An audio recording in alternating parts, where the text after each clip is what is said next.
ಚಳಿಗಾಲದ ಬೆಳಗಾವಿ ಅಧಿವೇಶನಕ್ಕೆ ಸಿದ್ಧತೆ ಜೋರಾಗಿದೆ. ಬೆಳಗಾವಿ ಸುವರ್ಣ ವಿಧಾನಸೌಧಕ್ಕೆ ಡಿಸಿ ಪರಿಶೀಲನೆಯನ್ನ ಮಾಡಿದ್ದಾರೆ.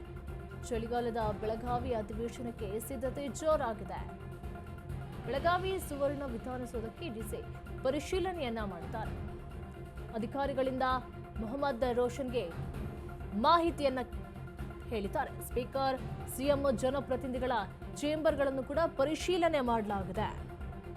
ಶಕ್ತಿಸೌಧದ ಸ್ವಚ್ಛತೆ ಉದ್ಘಾಟನೆ ಆಗಲಿರೋ ಕಾರಂಜಿ ಸದನಕ್ಕೆ ಬರುವ ಗಣ್ಯರಿಗೆ 3,000 ಕೊಠಡಿ ವ್ಯವಸ್ಥೆಯನ್ನು ಕೂಡ ಮಾಡಲಾಗಿದೆ. ಪ್ರತಿದಿನ ನಡೆಯುವಂತಹ ಪ್ರತಿಭಟನೆಗಳಿಗೂ ಕೂಡ ಟೆಂಟ್ ಅನ್ನು ಸಿದ್ಧಪಡಿಸಲಾಗಿದೆ. ಅಧಿವೇಶನಕ್ಕೆ ಸಕಲ ಸಿದ್ಧತೆಯನ್ನ ಮಾಡಿಕೊಳ್ಳಲಾಗ್ತಾ ಇದೆ. ಚಳಿಗಾಲದ ಬೆಳಗಾವಿ ಅಧಿವೇಶನಕ್ಕೆ ಈಗ ಸಿದ್ಧತೆ ಜೋರಾಗಿದೆ.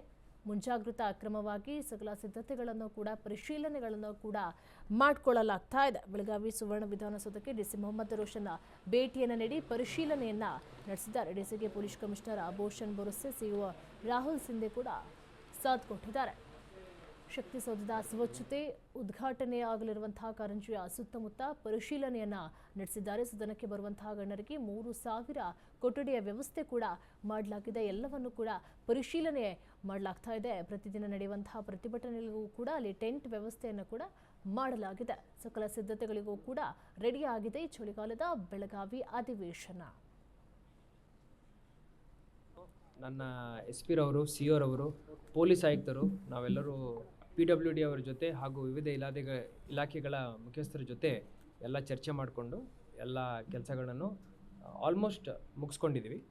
ಈ ವರ್ಷ ಸರಿಸುಮಾರು 3,000 ಕೊಠಡಿಗಳನ್ನು ನಾವು ನಮ್ಮ ವಶಕ್ಕೆ ತಗೊಂಡಿದ್ದೀವಿ. ಸರ್ಕಾರಿ ಸರ್ಕ್ಯೂಟ್ ಹೌಸ್ಗಳಿರ್ಬೋದು, ಖಾಸಗಿ ಹೋಟೆಲ್ಗಳಿರ್ಬೋದು. ಜೊತೆಯಲ್ಲಿ ಸರಿಸುಮಾರು 700 ವಾಹನಗಳನ್ನು ರೆಕ್ವಿಸಿಷನ್ ಮಾಡಿದ್ದೀವಿ. ಅದಲ್ಲದೆ 7,000ರಿಂದ 8,000 ಪೊಲೀಸ್ ಸಿಬ್ಬಂದಿಗಳನ್ನು ಇಲ್ಲಿ ನಿಯೋಜನೆ ಮಾಡ್ಕೊಂಡಿದ್ದೀವಿ.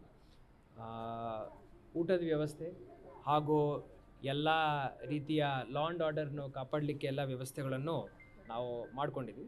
ಹಿಂದಿನ ವರ್ಷ ಬಹಳ ಸುಸಜ್ಜಿತವಾಗಿ ಚೆನ್ನಾಗಿ ಚಳಿಗಾಲದ ಅಧಿವೇಶನ ಆಗಿದೆ. ಅದಕ್ಕಂತೂ ಇನ್ನೂ ಬೆಟರ್ ಈ ವರ್ಷ ನಾವು ಮಾಡ್ತಾಯಿದ್ದೀವಿ. ಒಂದೆರಡು ಸ್ಪೆಷಲ್ ಅಟ್ರಾಕ್ಷನ್ಸ್ ಈ ವರ್ಷ ಏನಂದರೆ ನಮ್ಮ ದೇಶದ ಧ್ವಜ ಏನಿದೆ ಅದನ್ನು ನಾವಿಲ್ಲಿ ಪ್ರದರ್ಶನ ಮಾಡ್ತಾಯಿದ್ದೀವಿ. 48x72 ಅಷ್ಟು ಡೈಮೆನ್ಷನ್ದು ಬೃಹತ್ ಆಕಾರದ ಧ್ವಜವನ್ನು ಇಲ್ಲಿ ಪ್ರದರ್ಶನ ಮಾಡ್ತಾಯಿದ್ದೀವಿ. ನಮ್ಮ ಸ್ಪೀಕರ್ ಸಾಹೇಬರ ಅವ್ರ ಸೂಚನೆದಂತೆ ಈ ಒಂದು ಕೆಲಸ PWD ಅವರು ಮಾಡ್ತಾಯಿದ್ದಾರೆ. PWDದಿಂದ ಈ ವರ್ಷ ಇದ್ರ ಬಗ್ಗೆ ಹೆಚ್ಚಿನ ಮಾಹಿತಿ ಕೊಡ್ತಾರೆ ನಮ್ಮ ಪ್ರತಿನಿಧಿ ಪ್ರಶಾಂತ್. ಬೆಳಗಾವಿಯ ಚಳಿಗಾಲದ ಅಧಿವೇಶನಕ್ಕೆ ಸಕಲ ಸಿದ್ಧತೆಗಳನ್ನ ಮಾಡಿಕೊಳ್ಳಲಾಗ್ತಾ ಇದೆ. ಅಲ್ಲಿ ಬರುವಂತಹ ಗೆಸ್ಟ್ಗಳಿಗೂ ಕೂಡ 3,000 ಕೊಠಡಿಯ ವ್ಯವಸ್ಥೆಯನ್ನು ಕೂಡ ಮಾಡಲಾಗಿದೆ. ಹೇಗೆಲ್ಲ ವ್ಯವಸ್ಥೆಗಳನ್ನ ಮಾಡಿಕೊಳ್ಳಲಾಗಿದೆ, ಪರಿಶೀಲನೆ ಎಲ್ಲ ಹೇಗೆ ನಡೀತಾ ಇದೆ ಅಂತ?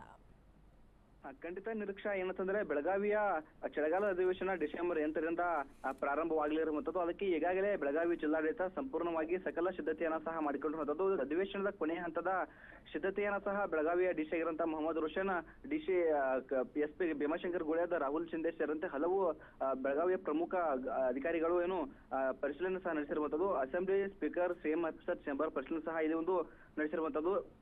ಸುವರ್ಣಸೌಧದ ಸ್ವಚ್ಛತೆ ಹಾಗೂ ಡಿಸೆಂಬರ್ನಲ್ಲಿ ಚಳಿಗಾಲ ಅಧಿವೇಶನ ನಡೆಯುತ್ತೆ. ಇದೋ ಒಂದು ಸಂದರ್ಭದಲ್ಲಿ ಸುವರ್ಣ ಸೌಧ ಏನಿದೆ ಅದರ ಮುಂದೆ ಒಂದು ಕಾರಂಜಿಯನ್ನು ನಿರ್ಮಿಸಿರುವಂತದ್ದು. ಅದನ್ನು ಸಹ ಇದೇ ಒಂದು ಸಂದರ್ಭದಲ್ಲಿ ಉದ್ಘಾಟನೆ ಆಗಲಿದೆ. ಇದಷ್ಟೇ ಅಲ್ಲದೆ ಅಧಿವೇಶನಕ್ಕೆ ಬರುವಂತಹ ಗಣ್ಯರಿಗೂ ಸಹ 3,000 ಕೊಠಡಿಗಳನ್ನ ವ್ಯವಸ್ಥೆ ಮಾಡಲಾಗಿರುವಂತದ್ದು. ಅಗತ್ಯವಾದ ವಾಹನ ಮತ್ತು ಊಟ ಮತ್ತು ಊಟದ ವ್ಯವಸ್ಥೆ ಸಹ ಕಲ್ಪಿಸಲಾಗಿರುವಂತದ್ದು. ಪ್ರತಿಭಟನೆಯು ಅಂದ್ರೆ ಸಾಲು ಪ್ರತಿಭಟನೆ ನಡೆಯುವ ಹಿನ್ನೆಲೆ ಅಂತಂದ್ರೆ ಟೆಂಟ್ಗಳನ್ನ ಸಹ ಆಗಿರುವಂತದ್ದು. ಪೊಲೀಸ್ ಇಲಾಖೆಯನ್ನ ಸಹ ಇಲ್ಲಿ ನಿರ್ಮಿಸಲಾಗಿರುವಂತದ್ದು. ಒಟ್ಟು ಬಿಗಿ ಭದ್ರತೆಯಲ್ಲಿ ಮತ್ತು ಸರಳ ಮತ್ತು ಸುಲಲಿತವಾಗಿ ಇಲ್ಲಿ ಅಧಿವೇಶನಕ್ಕೆ ಪೂರ್ವ ಸಿದ್ಧತೆಗಳನ್ನ ಈಗ ಬೆಳಗಾವಿ ಜಿಲ್ಲಾಡಳಿತ ಮಾಡಿಕೊಟ್ಟಿರುವಂತದ್ದು. ನಿರೀಕ್ಷೆ. ಓಕೆ, ಥ್ಯಾಂಕ್ ಯು ಪ್ರಶಾಂತ್ ನಿಮ್ಮೆಲ್ಲ ಮಾಹಿತಿಗಾಗಿ.